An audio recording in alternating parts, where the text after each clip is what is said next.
Grand Rising.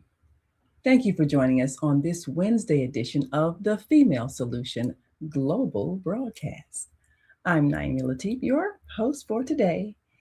And this week, today, we continue to take a look back at the legacy left by the Reverend Jesse Lewis Jackson as he is celebrated across the nation, across the world, for the work that he has done. Today, we want to take a special look at the work done by Push for Excellence, the arm of the Rainbow Push Coalition that focuses on students and their development into excellent human beings who are ready to take their place in society as professionals, as people who are ready to make a difference in this world using their talents and skills.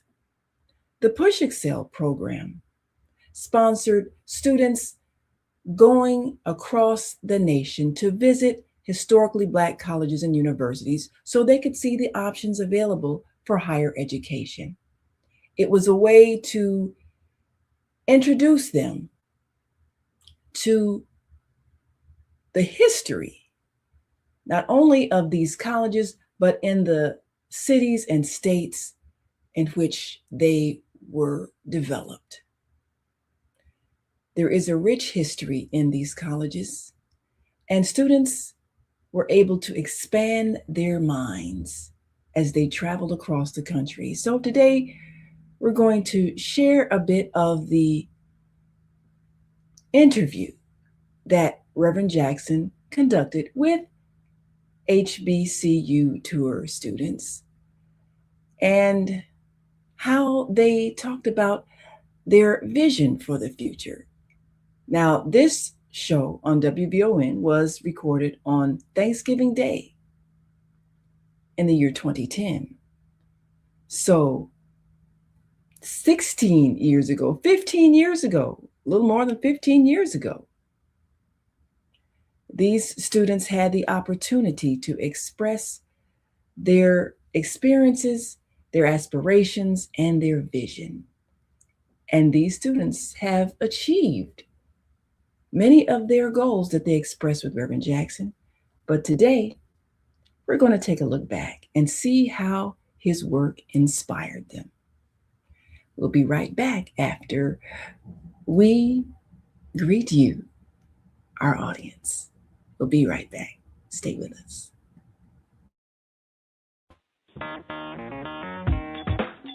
Women have the power to transform this world. We can end crime and violence if we all agree to do one thing: share.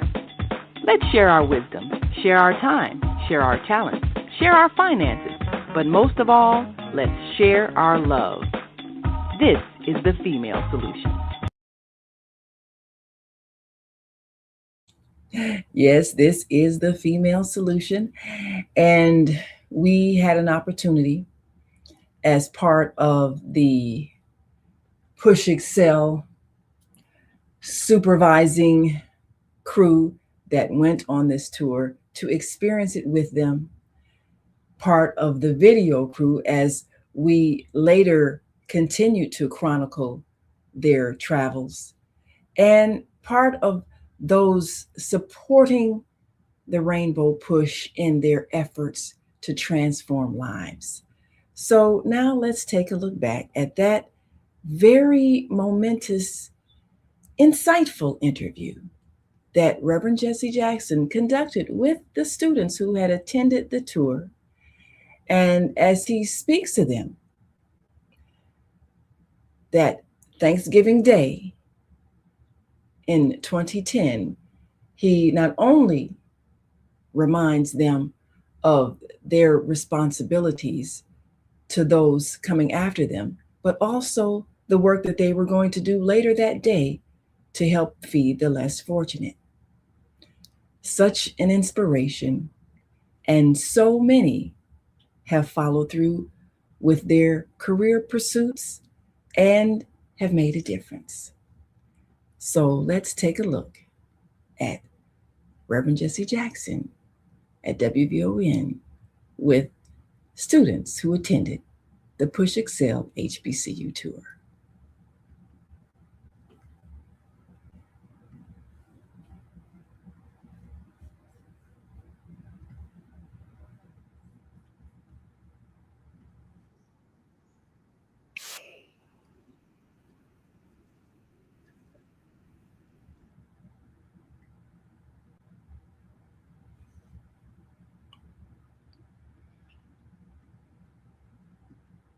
All right. Well, we're going to right now, we're going to uh, give you a chance to, after this interview, call in with your reflections as we continue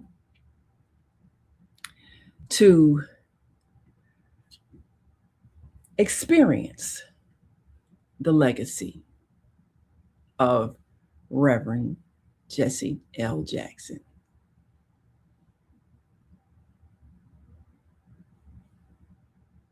Yes.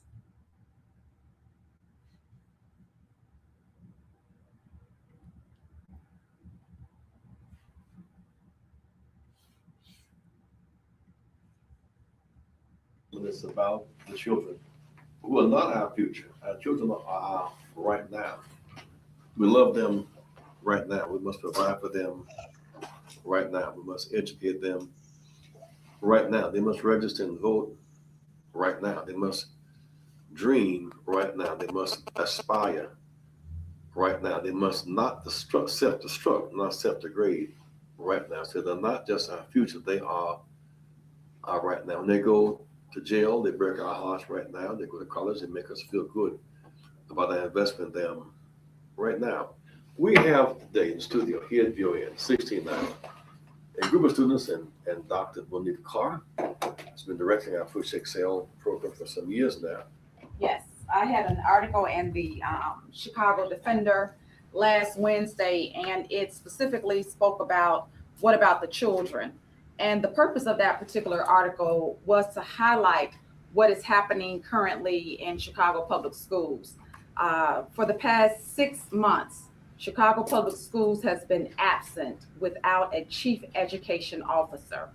Right now, Mayor Daley just appointed another non-educator as the CEO, and I highlighted why a chief education officer is significant. 40% of Chicago's elementary students fall below state standards, state for the Illinois Standards Achievement Test, while 69% of our students are below the state standards for the Prairie State Achievement Examination. Even more disturbing, these students are falling drastically behind on the National Assessment of Educational Progress. And so what that means is that when our Chicago Public School students graduate and go on to four-year institutions, only 6% of those students graduate. And you know, but the other side of this equation is that, as Dr. Benny Mays would say, a former president of Morehouse, if you're behind, run faster. That's right. Get up earlier and be more determined. We have a group of students here today. We have Julian Cook. Julian? Here. Julian, where are you in school? I'm at Houghton College, about 60 miles outside of Buffalo, New York. I'm a sophomore there studying music and Bible. I'm double major.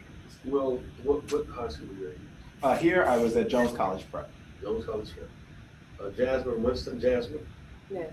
I go to school at University of Illinois, Urbana-Champaign. I'm a junior in civil engineering, and I went to high school in North Park. Go ahead. And last we have This is Zakiya the thief. Yes, hello, my name is Zakiya, and I'm a senior at Loyola University Chicago studying anthropology, and I went to King College Prep as well.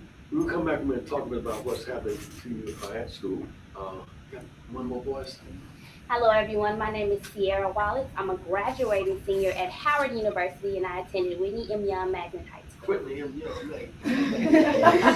By the way, today we're going to serve some people hot meals at Rainbow Bush at 10:30 to 1. And students are going to help us serve it. Because a part of our mission is not just to get a degree, but a degree in service, a degree in helping somebody, a degree in caring. You have to lift as you climb. The blessed of us must help the rest of us. How many of us student loan debt? What's your student loan debt? Quick, let's 30,000. yours, It's probably somewhere around 30,000. 30,000, I would say maybe 15,000. 15,000. Mine's about 20,000. What is amazing is that many of you graduate with guaranteed debt, not a guaranteed job. So we are fighting real hard to have a path with the student loan debt forgiveness.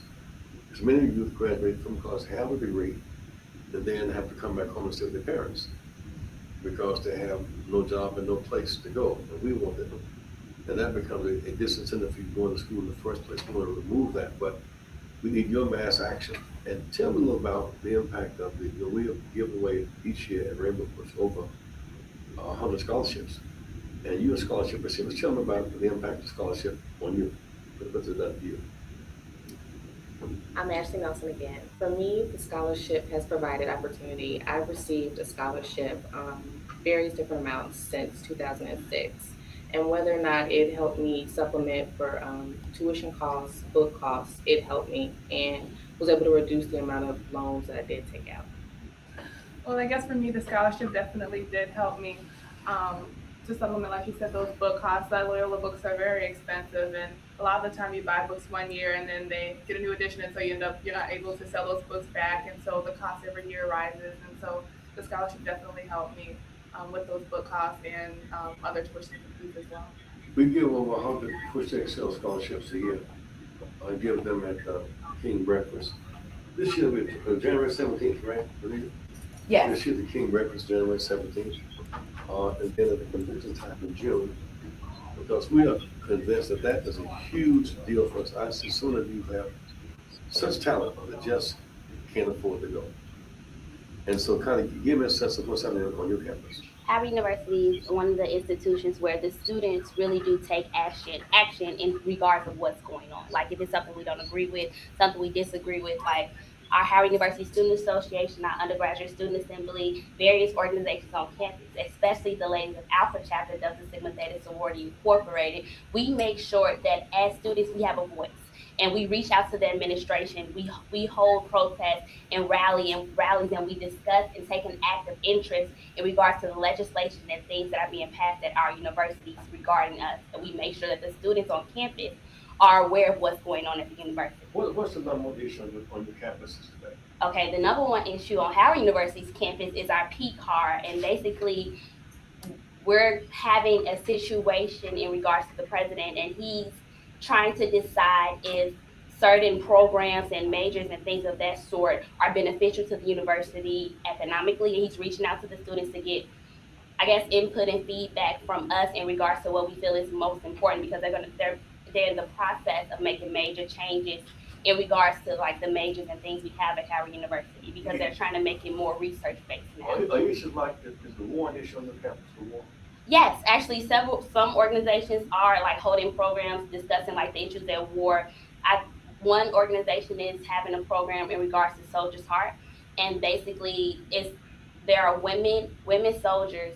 They aren't getting like their basic necessities, like things that women have in regards to like tampons, things like that. Is not accessible to the women soldiers. So what we're trying to do is like just collect things from the students on campus and like raise awareness so we can send these type of things to the women. You know what happened many years ago when there was a draft. Students on college campuses would be drafted, sometimes injured or killed, and therefore it made it a right now issue. Right now, since you don't have the draft, often those who go to college defer military and simply are detached from the war. But on your campus, is there any sense of the war issue, because it's a big deal? Last year, there was a much bigger sense of that. Last year, Dr. Stanley Hauerwas, who's a theologian, as you know, came to our campus to speak on the humanity of war, also dealing with the Christian aspect of war, whether war is a very Christian ideal at all. And because I'm at a Christian college, a Christian liberal arts college, we had quite a bit of discussion about whether or not Christians should be pacifists or whether Christians should condone war in any front.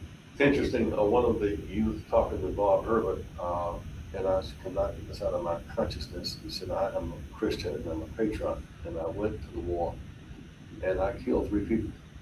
Can I go to heaven? he was in real conflict about the war. And many of them, because they could not resolve these conflicts, come back home very disturbed. Half of the men, veterans, men homeless are veterans because they come back home in such desperate conditions. Many of them, I might add, college. A couple of the first prisoners of war, or were Miss Johnson, were college young people who could make it. Then there's the issue, of course, and we can take a break about the impact on youth colleges of home foreclosures and the economy. Because if you leave the insulated environment of college and come back and don't find a job, then that's an issue. Is that an issue on your campus? Home foreclosure.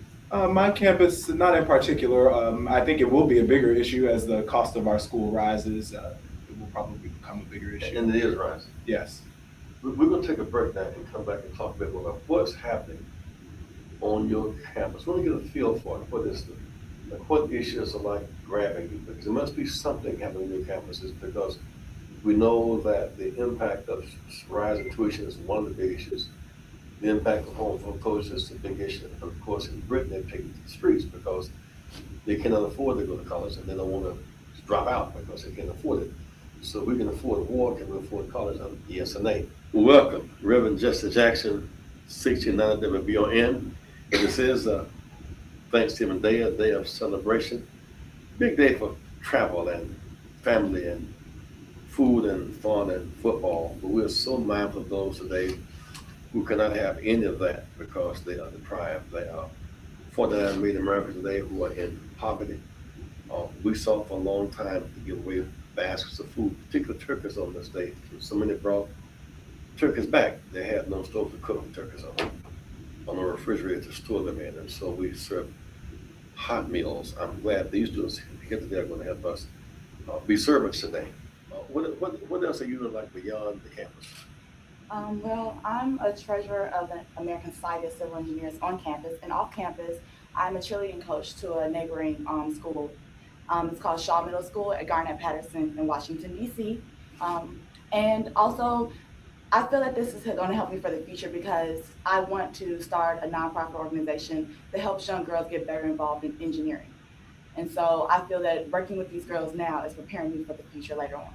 And that was Kanisha Seymour from Howard University. Yes, it was. Give your name and the schools so people who listen to that and listen who you are talking about. All right. This is Julian Cook here. Let's see. Outside of school, I serve as the youth minister here in Chicago at the True Believers Baptist Church. Not too far from here, actually. I'm also a member of the National Foundation for the Advancement of the Arts. I'm one of their young artists. And while at school, I was serving on the opera board. I was singing opera last year, and this year I'm going to be doing that again. So it's a great privilege. So we'll hear you on the broadcast singing something. Yes. I look forward to it. Well, the point is, when young America come alive, things happen. When Rosa Parks and then Dr. King was born, he was 26-year-old grad student, and that they took up that burden. And in some sense, those who led the drive for civil rights, whether it was John Lewis and others leading the march across the bridge in Selma in 1965, those who led the anti-war movement, and those who led the drive to desegregate schools were all young people coming alive. And so your activism matters to us. What's happening on your campus? Hi, this is Zakia from Loyola University, and on campus I'm part of the Loyola Refugee Outreach, and as part of that program we work with the refugees in the surrounding area of my university because there's a very high refugee population from Iraq, East Africa, and Nepal, majority Nepalese refugees who have just arrived in the country and are here because of the political situation in their country. It's very unstable, and so I've been working particularly very personally with one refugee family this past semester, and it's been really rewarding being able to hear their stories. Is Haiti an issue on your campuses? Haiti is definitely still an issue. I feel like it's kind of taking a back burner because there's been several other tragedies such as the flood in Pakistan, and so I feel like all these tragedies kind of put the past one on the back burner, even though I'm part of the African Student Alliance as well, and so that's really the focus of our organization at this moment because it is such a big issue still, and people don't realize how big of an impact. You can't let Haiti be the end of the first hour. to be driven by what's important to the media, because after all, we're in Haiti's debt. I mean, Haiti is the creditor and we are the debtor. And the fact is, beyond the news flush after the hurricane, we've not, as a nation, adequately dealt with Haiti. There were several nations that promised to be big donors to Haiti, and including the U.S., they have not yet made the donation. And the argument is that the process would be so corrupt. Well, clean it up. In the meantime, another wind blew through Haiti, the wind of cholera, and more than 1,100 people have died, and more are dying. And Haiti is less than 100 miles from our shores. And on your campuses, you must be the vehicle. You cannot just depend upon what the network says is the issue. You must help define the issue. The networks did not define civil rights as the issue. They did not define free Mandela in apartheid South Africa as the issue. We had to assume some responsibility to make the issue the issue. You might make one. I'm Ashley Nelson, so I attend DePaul, and I know there are a lot of organizations right now helping Haiti. I'm in the School of Public Service, and I know a few students are getting together to help rebuild art centers and extracurricular activities that the children had to look forward to before the storms and the hurricane. So I recently joined an organization that will be just sending clothes, and then a few public health students will be going over there to do case studies and assess the situation better. Well, there are two other things you guys can consider. One of them is long distance learning. Given today's high-tech and social media phenomena, students in Haiti who can't get here can in fact be learning through long distance learning. You can be the teacher. But the other thing that can happen in addition to long distance, there are those who have finished school who need to come to college. So fighting for external scholarships on your campus for Haitian students would be a big deal.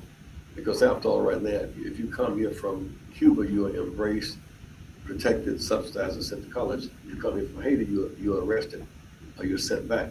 Even the fact that there are two sets of rules, one for Haitians, one for Cubans. Now, Cubans ought to have those rights, the Haitians should too. So you don't have to negate Cubans to affirm the Haitians, just affirm people who are desperate. Now, they use a little word trick that said those who come from Cuba are political refugees, those who come from Haiti are economic refugees. And that's just talk and foolishness. It's just using language manipulation to not give Haitians the rights, the human rights that they deserve. So on your campuses, once you register and vote, that's a big step. But then content, how are you guys handling the rising cost of tuition on your campuses? My name is Aaron Saunders. I'm from Trident College. Currently, I've sit on student government, and for the last 2 years, we've been fighting to keep certain grants going, like the MAP grant as well as the Pell Grant. We organized several demonstrations in Springfield. I sat on the Illinois Community College Board, and one of the main things we've done is organizing people to understand that. What does that board do? ICCB, we pass a lot of legislation and articulation for community college students because that's one of the biggest things, unlike the people around me currently, congratulations on universities, but economically, community college is one of the best, most viable options in order to get an education, continue your education, or finishing a degree. A lot of us offer bachelor programs or joint master's degrees through other schools and universities on our home campus. And one of the biggest things we've made sure that people are aware of is two things. A, that economics and education still equate to good education. Although I may not pay $30,000 a year, I can definitely tell you the people I work with are definitely as competent as the professors we see from Harvard and whatnot, and we're able to keep on par. The other thing we're fighting for, we're big believers in order to help others, you have to rear and train your own. So getting people up to grasp with politics, voter registration campaigns, also articulation is one of the biggest things we're fighting right now. And that means that once we graduate with our associate's degree, or if you have an accredited certificate program, whatever school you transfer to will accept that status automatically. Well, we should get beyond the sense of shame about community colleges. They are absolutely essential. Many students, suburban students, will go to 2 years as community college, and then 2 at the 4-year college, and they take their credits with them. A is called the 2 and 2 program. It is cheaper. Plus, many students who come out who can't afford the 4-year college, they have the brains, don't have the wherewithal. Where else to get the degree to be an associate, to be a nurse? Most, when you go to a hospital here, they get your blood drawn. It's mostly like someone came out of a city college.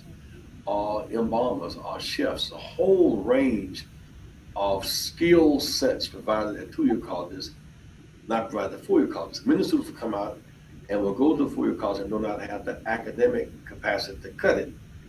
They get to fall back someplace. They're falling back off it. It's a two-year school to get their basics kind of toned down in language or in math, as the case may be. What I am most impressed about the community colleges is that you can pick up a skill set. They come out of college with a four-year degree and then have a capacity to do nothing. But I got a degree in nothingness, a degree and I can't sew, I can't cook, I can't be a plumber, I can't be a brick mason. I have a degree, but I'm dysfunctional. And so do not let anyone tell you that the two-year colleges represent somehow a reflection of your capacity. Dr. Wayne Watkins, now president of Chicago State, went to a two-year college first here in Chicago. Then only went to Northwestern, got his PhD. He's now president of Chicago State. I mean, so many students came the route of the two-year college, and many of our youth do not take advantage of those to the colleges, and but neither they have big meaning to us, and they are affordable. They are very affordable. In fact, most community colleges across the nation, the average cost is between $2,000 to $10,000. So, parents, if you're looking for a viable way to save some money, I would definitely encourage you to have your child to go to a community college the first 2 years and then transfer over to a four-year public Most of your institution. chefs downtown got their skill from community college. Chefs, nurses, associates, and then now the range of academic courses, including foreign language and liberal arts and all that. And as we talk about now, building an airport, rebuilding Chicago, those who have the skill set to become plumbers and brick masons and lathes and engineers, those of you in civil engineering, somebody has to lay the brick, right? Yes. And someone has to make the steel and lay the rail. And so we've kind of been programming to look down on two-year schools, which is a terrible mistake. You just shouldn't do it because there's so much value in these schools. And I really want to thank you for being here. Reverend Justice Jackson, it's been a glorious morning here at WVON today at 1690. First time I was talking about jobs and job creation and registration now, closing out with students who are here from around the campus who push Excel Solace from around the country. And a little closing thought, your school. I attend DePaul University, Master's of Public Administration student, Ashley Nelson. I'm just really thankful to be the first in my family to not only receive a bachelor's degree, but go on to receive a master's degree. And I'm thankful to be blessed to have two jobs where I know so many people can't even have one. So, What a great breakthrough. Jasmine Winston, junior in civil engineering at Urbana-Champaign, well, University of Illinois at Urbana-Champaign. Expected to be graduating hopefully May 2012. And just thankful to have my family and thankful to have this education, especially going to a number one ranked school for civil engineering. It's a great opportunity, definitely as an African American woman. So, just going strong. This is Zakia Latif. I am a graduating senior at Loyola University, and I'm going on to apply to naturopathy school as well as several nutrition programs, as well as Peace Corps. And just being able to be one of the few minority students at Loyola, such a small population, and being able to being given this opportunity because of the first scholarship has really made me appreciative of the opportunities I've been given. Music man. Julian Cook, double majoring in music and Bible. Following college, I'm looking forward to going to seminary. I haven't quite decided which seminary I want to go to yet. Possibly performance school as well. So looking forward to that. I'm thankful this morning, especially for Push, just because of the hope that it brings to many students and the self-empowerment that it brings to so many people around the world. You gonna sing something for us on the broadcast Saturday? I wouldn't mind, actually. I'm here till Sunday. So. You must. That's a deal? That's a deal. You got it. Hello, I'm Kenesha Seymour. I'm a junior civil engineering major from Howard. I'm a Motorola Scholar, and I plan to graduate in May 2012. I'm on track for graduating on time, and I plan to get a PhD and a certification as a professional engineer. Wow. Aaron Saunders from Triton College, dual major in marketing as well as theater. Looking to graduate with 2 associate's degrees this spring. I look forward to continuing my education with my bachelorette. I'm also looking forward to opening my own theater company in about 3 years to bring arts. Inspired by your dad, Steve. Hello, everyone. My name is Sierra Wallace, graduating senior, lead communications major from Howard University. After Howard, I plan to attend law school. And I just want to encourage everyone to remember those that paved the way for our generation and to always give back and provide opportunities for others as well. That way, the next generation can also excel. We owe it to ourselves and our community. Thank you. Carl, where'd you get your PhD? I attended the University of Illinois in Champaign-Urbana. That's where I earned my bachelor's in speech communications. And then I earned my master's in industrial and labor relations at the University of Massachusetts at Amherst. And a professor saw something in me that I didn't see in myself. And he told me that I should pursue my doctorate in education. And so I earned my doctorate at the University of Massachusetts at Amherst. And now I'm at Push. And I am grateful to Reverend Jackson for the opportunity to work with young people, to encourage and inspire young people across the nation. Over the past 6 years, we have awarded over $3 million to deserving students across this nation. And so I'm thankful that we're able to touch the lives of a Sierra who comes from the projects and now is going to law school. That's what I'm grateful for. So our chair, Greg Mathis, we met Greg Mathis in jail. He was not there visiting, he was there as a resident. He had gone astray and got caught up in the streets of Detroit. And you heard our appeal to not stay in but work your way out. He got out, never got his degree, high school, only got his GED, Greg Mathis. And then he got his BS degree, he married a sophomore in college, and got ready to go to law school. He passed the exams. He couldn't go to law school because he couldn't practice. He had been a felon. We won the case that he might be free to become a judge. So now his journey is from jail to judgeship, because somewhere along the way he got touched, heard the voice, felt the touch, and made something happen. And so one of the great stories of Christmas is not about Santa Claus, is that though you may be born in the slum as Jesus was, it doesn't mean the slum is born in you. You can go from the depths of the slum to the high heights of being King of Kings. And that is within us, that possibility to be servants of the people. That is our reason for going to school, that we might learn and teach, we might share and grow. And today we must work together to break the cycle of pain that so many of us suffer today. That's why we're serving food today. And I'm glad you care enough, use some of your day to serve some people some food and to meet them and touch them. But for the grace of God, go I. The thing that's so striking now, you may see people that are dressed today just as you're dressed. They've not been homeless long. They had a job last year. They owned a home 6 months ago. And now they are painfully trapped in unemployment cycles. And so you could go there too. But we intend to build a safety net so it won't happen. But we need your help. And so I want you to register to vote. I want you to use these moments not to self-destruct, not to self-degrade, to develop a fervent love for your God and for your fellow man, and make your parents proud of you. I want to thank you for coming today and for receiving the scholarships and for making us feel proud, because when you do well, you make all of us feel better about ourselves. So do it all. We fall down sometime, we get up again. Nothing is too hard for God. Keep up alive. Love you guys. See you at Push at 10:30 today. 10:30? Yeah. 10:30? God bless you. Love you, WVON.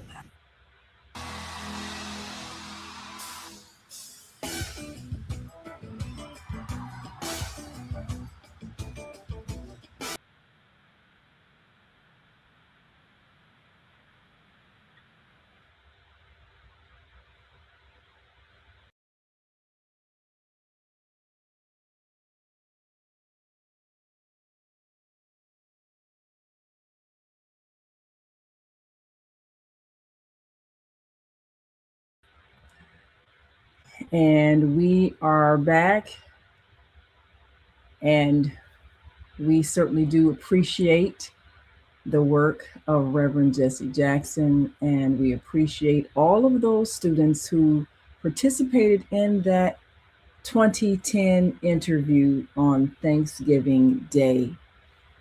We appreciate the fact that they shared their vision for what they intended to accomplish and how the Push Excel program inspired them and supported them in their journey as they matriculated through school, and ultimately earned their degrees. Now, you're going to hear more from many of those who did, in fact, complete their education and go on to become successful professionals as they continue to give back to the organization and the individuals who made it possible. Now, of course, for those who don't know, one of those students was my daughter. And certainly her success has been phenomenal. And as have all of those students have achieved not only phenomenal success, but also continue to affect lives. So you're going to hear more from many of those who are part of the Push Excel program. We're going to take a break and come back and talk more about some of the reflections of those who were touched by the life and the work of Reverend Jesse Jackson. Of course, this interview held in 2010 on WVON can be seen on the On Air TV network, which is part of the On Air Global Media Network, of which the On Air Daily News is a part. And we had an opportunity to cover much of the activities here in Chicago as those who were touched by the life of Reverend Jackson came to pay tribute at his recent lying in state at the Rainbow Push National Headquarters. So we'll be back with more after this brief message, and we invite you to stick and stay, don't stray away. And feel free to leave your comments as well as to call in on our radio line 727-731-5192 because we always want to hear from you. So we will be right back after this quick break. So stay with us.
And we are back. And for those who have perhaps not been alive during much of the historic events, this period has been a chance to learn some of the history, and especially if you have not had parents who spoke politics in your home. Perhaps they were not politically active, perhaps they were not focused on the activism, the individuals involved in making things happen. Perhaps they missed that whole civil rights era involvement. Maybe that wasn't their thing. They could have been doing something else. So maybe that history didn't get translated to the discussions that you may have had in your home. And that makes a difference. What do you talk about in your house? What do you say to your children when news stories come on? What do you share with them about your experiences? That definitely makes a difference. And for some people, they don't talk to their children. They don't have conversations. They don't shape their thought. They don't engage them, so they don't instill in them a sense of purpose to make the changes that the society needs. It's not enough to just look at the news and say, oh, that's a shame. No, we really need to go about the process of inspiring them to see themselves as people who are here to make a difference. And if you are not instilling that in your child, then where will they get the understanding of why they should do what they do? And if you don't instill in your child the understanding that it's their responsibility to change the world from the way it is to the way it should be, then they tend to be aimless and purposeless. So one good thing about this interview is that these students around Reverend Jackson had a sense of purpose. They were given a sense of purpose because they're with someone who was making things happen every day, and it mattered. So naturally, if you are instilling in your children, they have a reason, they have a purpose, they have a responsibility. If you're instilling that in them, then they're going to see life differently, and they're going to make choices that will have a positive impact on the society in which they live. So if you have done your job as a parent, and if you have instilled in them the intention to get involved, and you heard what some of these students were saying, the kinds of work that they intended to do, the kinds of industries they intended to get involved in, the places they intended to go, and some of their aspirations in terms of the work that they wanted to do, and their continued involvement. And that day they did go and help serve the homeless at Rainbow Push. Giving your children an understanding of what they have been given and a gratitude for what they have that others may not have, that is character building. And so it was good that these young people expressed gratitude for what they had as they prepared to go, as Reverend Jackson said, and serve people who didn't have a home and couldn't, even though Push gave out free turkeys each year, they had no place to cook them. They had no place to store them. They had no place to go. People who were living in the streets. So in a real sense, they could understand the power of what they had been given and the privilege that they had received by being a part of the Push Excel program and being able to go to college and set their sights on a career. So we have to instill in our young people a sense of purpose. Going to school to simply get a job is not a life purpose. You can earn money doing anything, but what are you doing with your life that makes a difference, that changes the society, that helps those who are less fortunate? So you heard some of those things in the things that those students were saying. Well, there were many who wanted to pay tribute to Reverend Jackson and his work, many who were inspired and shared their feelings as they came and were a part of the many crowds of people for 2 days in Chicago that came to pay tribute as Reverend Jackson was lying in state at the Rainbow Push headquarters. And so we, of course, were there with on air daily news and had a chance to talk to some of the people who shared their thoughts with us. Hi, I'm Naima Latif with On Air Daily News, and we are here at the national headquarters of the Rainbow Push Coalition, where crowds have gathered to pay their respects to Reverend Jesse Jackson Sr.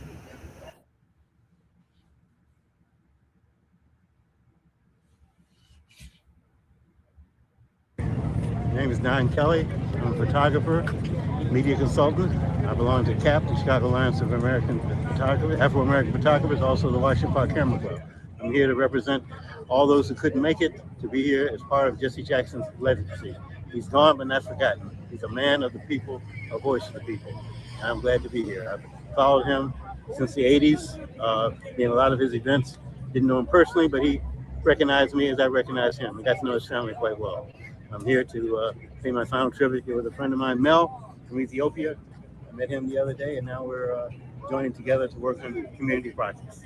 Thank you very much. Thank you very much. Also, that we're here to honor our brother Jesse Jackson, who had done a lot of work for Ethiopia. He helped us with the dam that's being constructed, as our Egyptian friends were getting a little nervous about the amount of water they were getting. Jesse, being the kind person that he is, he was able to calm a lot of people down. I don't know if the Egyptians are calm yet, but I hope one day they'll get better. As far as Jesse Jackson goes, he's the man of the people. He worked hard.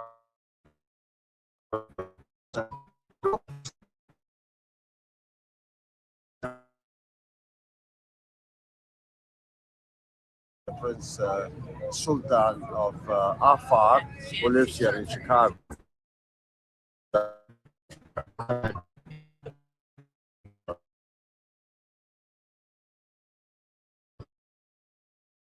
They work together, and I'm happy to represent the family, the Ali Mira family, and just say goodbye to our friend, Jesse Jackson. Jesse, we love you. You're not going anywhere.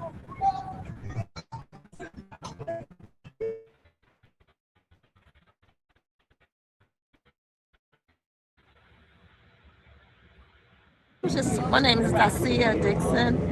I'm a resident of the neighborhood. I'm a member of Rainbow Push. My kids grew up in Push Excel. They were Jesse Jackson Fellows. So I'm feeling real bittersweet right now. You know, it's a great and a proud moment in history, but it's also very sad because we've lost an icon. And I think one of the things that made Reverend Jackson so special was that he was able to make that human connection. You know, as a conglomerate that he was in the world, he was always still in touch, you know, with a common person. And it's a sad time, but it's also a great time. He fought for the civil rights. Not just blacks, but everyone. That's why he changed the name to Rainbow Push. And I'm just in my feelings right now. I understand.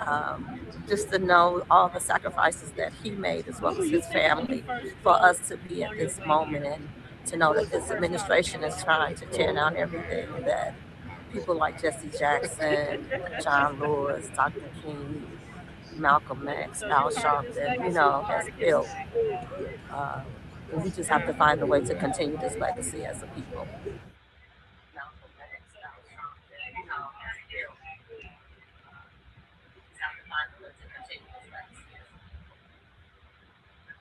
Anastasia Rigoli, Epic Academy. We brought, 60 students today? About 60 students to come see the pillar of our civil rights movement. And just to be a part of history when there's so much going on in the country that's trying to erase it. The guy that I bought this from, I'll buy you a poster. I'm going to get them. Yeah, we're just trying to, keep our students aware of, where they come, where where they come from, and understand that we have to remember the past, or else we'll repeat it. Wonderful. Will you have a lesson at school about this afterwards? Probably, yeah. I teach Spanish and English, so we'll probably have a lesson in English class about Jesse Jackson. I'm gonna hang this up in my classroom. All right, fantastic.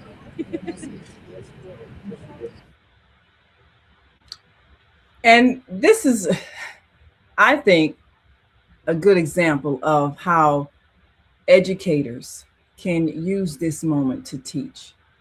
I'm very grateful that this particular teacher took her students to the viewing and even bought the poster that a young man was selling of many of the images. But this is history as we're living it, and our students have to connect what happened in the past to what's happening now, to their responsibility to shape the future. And they have to feel empowered to shape the future, not see themselves as helpless victims, but see themselves as victors, as winners in this decision to take our world in a higher direction. They have the power to enter areas where they're either serving in government, in corporate industry, in the private sector, in organizations that are creating systems that help and not harm. They have the power to do that. And so we're grateful for all of the opportunities to record the history. And we've got some comments here. Reggio 17G says, safe in God's armor. Yes, he is. And yes, they are, all of those students.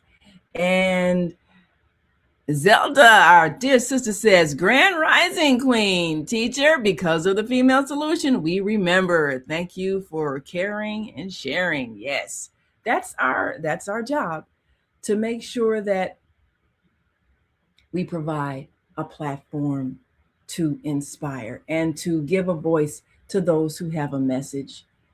And this has been a monumental time for reflection. And we always want to include those who are doing the work. And of course, we know our sister Zelda is doing the work in feeding the homeless and reaching out to those in need. And of course, you can go to the Higher Learning Network TV channel and see her work and watch her every Monday on Monday Morning Mindfulness here on the Female Solution and the Higher Learning Network.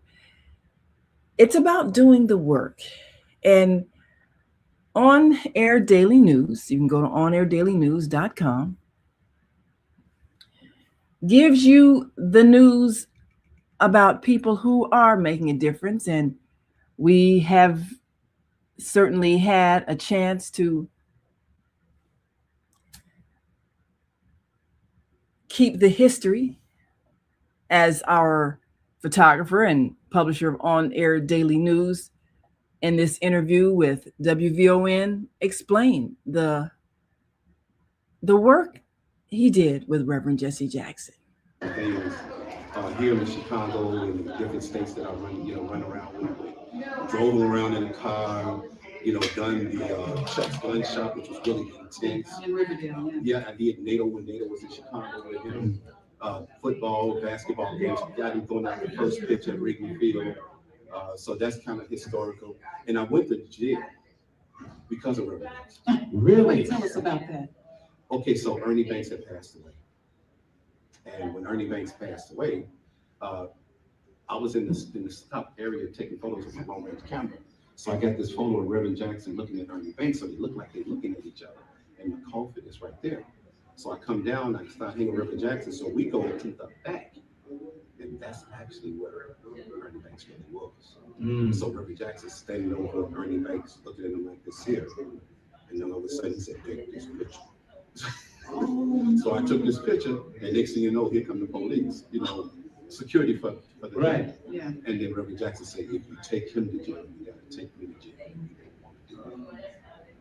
And so they told me, uh, keep the photos, but don't share them. So that's the only set of photos I have not shared with nobody. Because I promised the Banks family that I would not share the photo with nobody. Wow, that's amazing. And I still have it. I think about how being a photographer, you see things a certain kind of way, and it is your job to convey what you see and what you're experiencing, what's going on, and convey it in the photo so that it can be forever remembered and viewed. How does it look when you have a situation where you're just so emotionally connected, and you still have to get the shot? Okay, let me give you two, three. They're gonna be real quick. So my first one is with Cicely Tyson. I don't want to tell the story of the person that's here, but she told this person, "You are not my photographer. He's my photographer," which was me. Now you talking about Cicely Tyson. Tears running down my eyes because Miss Cicely Tyson said this. So I go in the back. Now I'm taking another set of photos, and Hillary Clinton calls me up to take a photo with her. So I'm taking a photo of her, touching her, hugging her. I said, I gotta have this photo, but I gotta have Reverend Jackson in this photo. So then Reverend Jackson had the photo. And then the last one was Joe Biden came to one of our conferences, and it's only me, Joe Biden, and Reverend Jackson. You making all this up? No. I know. And my fourth one, to bring this up, so I was at the King breakfast with Mayor Brandon Johnson. I was the photographer. And so I had told Camilla, well, matter of fact, I didn't even know she was there. I wondered why all the Secret Service people was there because I knew all of them. Yeah. And so all of a sudden she comes out, and I'm like, she's here. Your jaw dropped. Yeah, she's here. So when I finally get up there and I got through talking to everybody else, they called me up, you gotta take a picture with my parents. So I'm talking to her, and I'm like this, I got my hand on her shoulder, I'm talking to her, and she remembered me interviewing her almost 12 years ago in Washington, D.C. on my partner night with the was there. And so I had told her, you can run for president, but you can't run while Barack is running, but you'll be vice president in 8 years to 12 years. And it happened. So you just go around manifesting stuff. So I get there with her, and we standing outside, we standing out there and we talking, and she, it's you, it was you, it was you, it was you, it was you. And so she grabbed my hand, and I'm gonna be honest with y'all, I'm 68 and I cried like a 2-year-old baby. Oh, and the room was full of people because that was a moment of sincerity, And it's not just Reverend Jackson and there, I have the Bellwood Police Department, the Bellwood Fire Department. Oh, 100? Yeah, I'm his personal shopper now. Okay, all right. I'm from Bellwood. Yeah, I sure did. Yeah, I'm from Bellwood. Yeah, okay, so if you look up there, your board meeting, the Taste of Bellwood, all the photos, that's me. The radio, Christmas lights show photos, that's all me. So, nice. But I don't really brag on it. I think the thing about it, because Donna knows me pretty well, it's she get a photo from me. I'm gonna talk about her too. I had this one photo and I was like this. It was crazy looking photo. I didn't know how to edit it. And she edited the photo, and I've been using that photo since she done it. It was about 12 years ago. 12 years ago. So, time for a new shoot. It is. And this morning I actually had some 5th, 6th, 7th, 8th graders. And I was talking to them about photography, and I showed them photos of Obama. When I went there and did the Cubs when they won the World Series, I went up there and I did 3 Stanley Cups. I went up there when the Cubs won. Bears playoff. President Obama was putting the Medal of Honor or something on the person. And then the entire Cubs team took a photo. But the funny part about that was, my friend told me, because I couldn't go on the field of Wrigley Field that day to get those photos, he said access. So now I'm in the White House.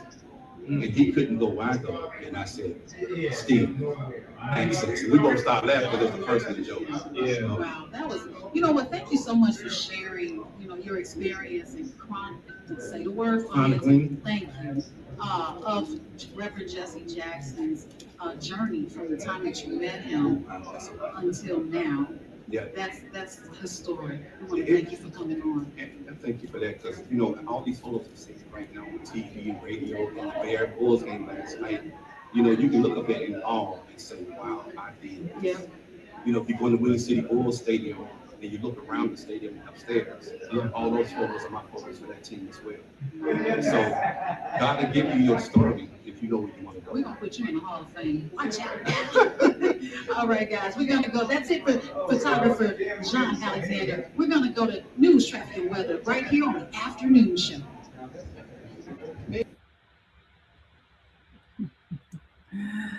Yes, there we are with On Air Daily News, part of the On Air Global Media Network. And we are certainly grateful to have been given a front row seat in history and working with Reverend Jackson.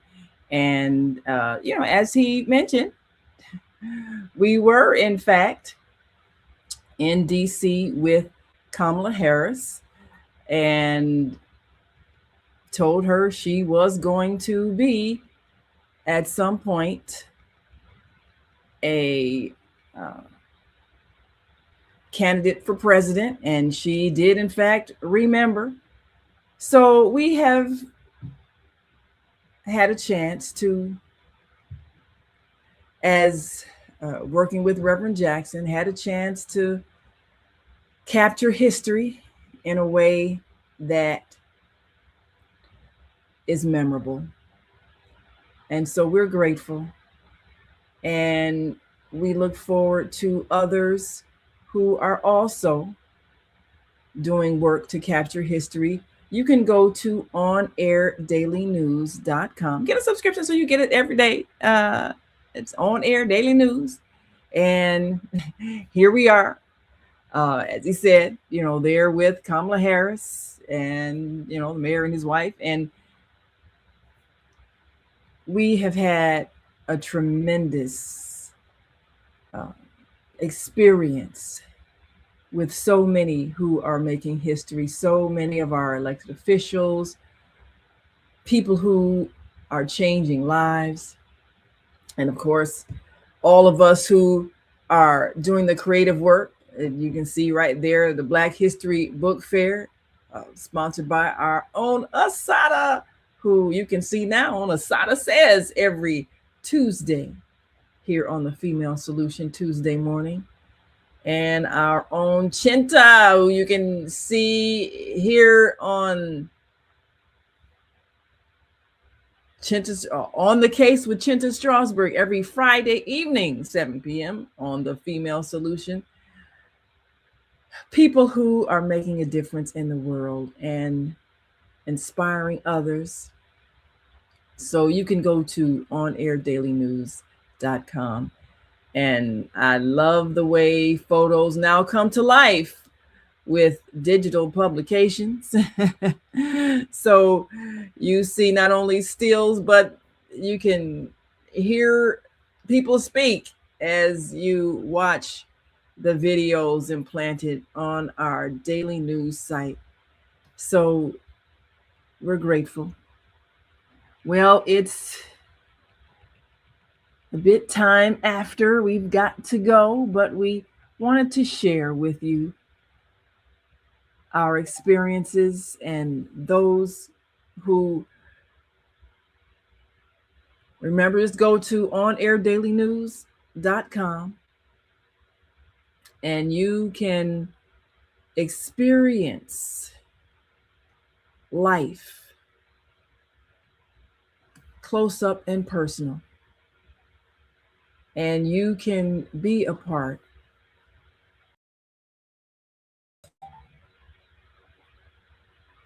this new society that we're creating every day. Thank you for joining us. And before we go, we already past that time, but I just want to share comments with those who have chimed in. And Cinnabella, who you can hear and see every Friday morning on Coffee Break with Cinnabella. So sip your coffee and listen to our songbird Cinnabella, and she says, balance in the process of awareness as we all wake up. Present day history and bridging gaps. Bravo. Yes. This is present day history. And she says, this is how we remain inspired to serve, build, and care for our communities. Absolutely.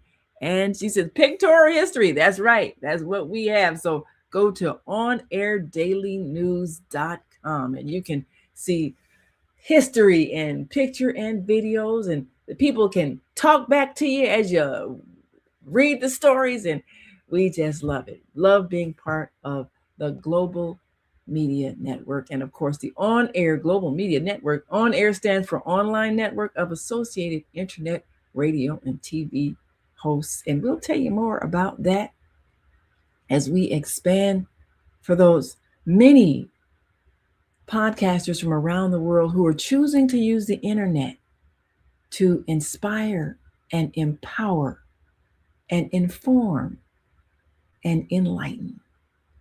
We'll talk about that next week. But for now, we wish to say farewell to all of you who watch us every day.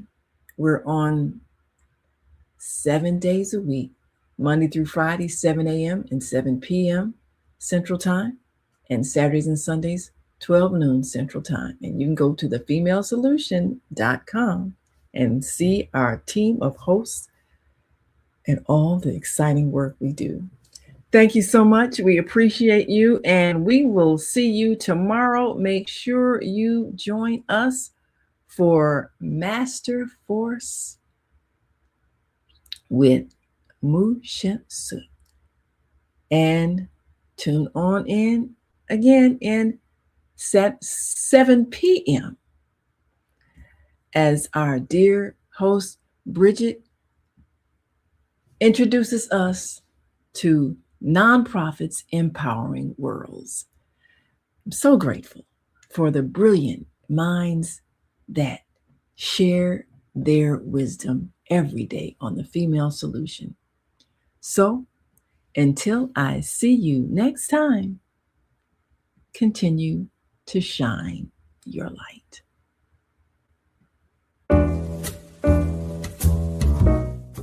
We've come to the end of our show today. If you missed any broadcasts, go to our website for the audio and video archives at www.thefemalesolution.com. On behalf of our team of radio hosts, I'd like to thank all of you who participated in today's discussions. And to our global family joining us from all around the world, we say thank you. To our family in China, xie xie. India, Dhanyavad. Japan, arigato. Korea, kamsamnida. Russia, spasiba. Germany, danke. Poland, dziękuję.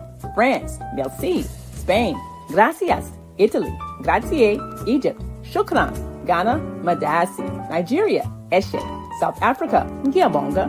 Senegal, jareh. Kenya, asante. Israel, toda.